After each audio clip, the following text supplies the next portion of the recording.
Les nouvelles en détail.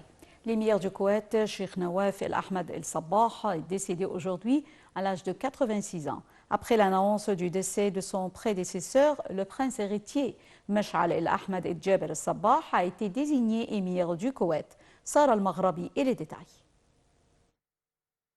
Avec une grande tristesse, nous pleurons la mort de Sheikh Nawaf El Ahmed Al Sabah, émir de l'État du Koweït, selon un communiqué diffusé par la télévision d'État koweïtienne qui avait auparavant interrompu ses programmes et diffusé des versets du Coran. En novembre, Sheikh Nawaf avait été admis à l'hôpital en raison d'un problème de santé urgent, selon l'agence de presse officielle KUNA, qui n'a pas donné de détails sur sa maladie. Il a ensuite été déclaré dans un état stable. Compte tenu de son âge, sa santé a souvent été une préoccupation pendant son mandat. Sheikh Nawaf a été nommé prince héritier en 2006 par son demi-frère Sheikh Sabah El Ahmed Al Sabah et a pris la relève en tant qu'émir à sa mort de ce dernier en septembre 2020. Après l'annonce du décès de son prédécesseur, le prince héritier du Koweït, Sheikh Mash'al El Ahmed Al Jaber Al Sabah, âgé de 83 ans, a été désigné nouvel émir du pays. Le nouvel émir nommé prince héritier en 2020 a passé l'essentiel de sa carrière dans le domaine de la sécurité et du renseignement. L'octogénaire a ainsi occupé le poste de ministre de l'Intérieur et des responsabilités dans la garde nationale.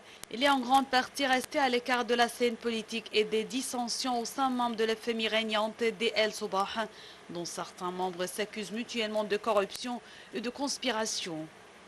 Ce père de 12 enfants prêtera prochainement serment devant le Parlement. À la suite du décès de l'émir, les administrations seront fermées pour 3 jours et 40 jours de deuil ont été déclarés. Le nouvel émir aura un an pour nommer un nouveau prince héritier qui devrait être issu de la nouvelle génération de la famille régnante.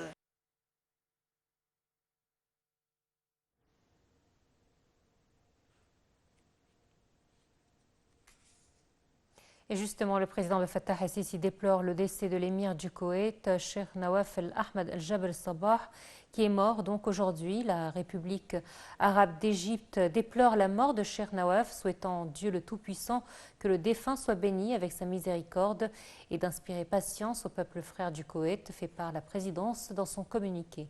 Un deuil de 3 jours a été décrété dans tout le pays.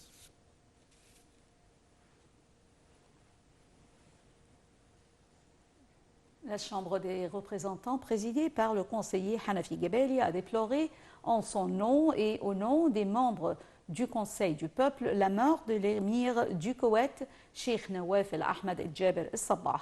Le chef de la Chambre des représentants a exprimé ses sincères condoléances et ses sincères sympathies aux dirigeants, au gouvernement et au peuple du Koweït, appelant Dieu le Tout-Puissant de bénir le cher défunt et de sa miséricorde et d'inspirer patience au peuple frère du Koweït.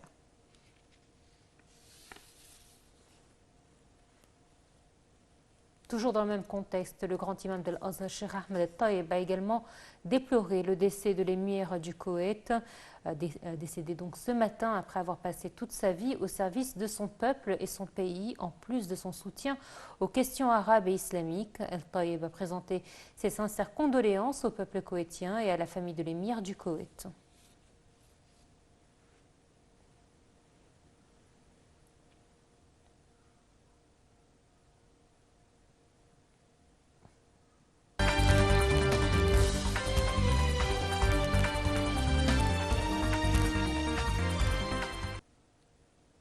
Entre-temps, les camions d'aide humanitaire continuent de s'affluer sur le terminal de Rafah pour accéder à la bande de Gaza, dont les conditions humanitaires vont se détériorer de plus avec les conditions hivernales.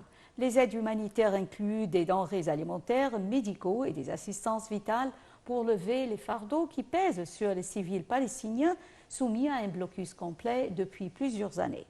Il est à noter que les convois humanitaires destinés à la bande de Gaza et qui traversent via le terminal de Rafah sont soumis à l'autorisation d'Israël.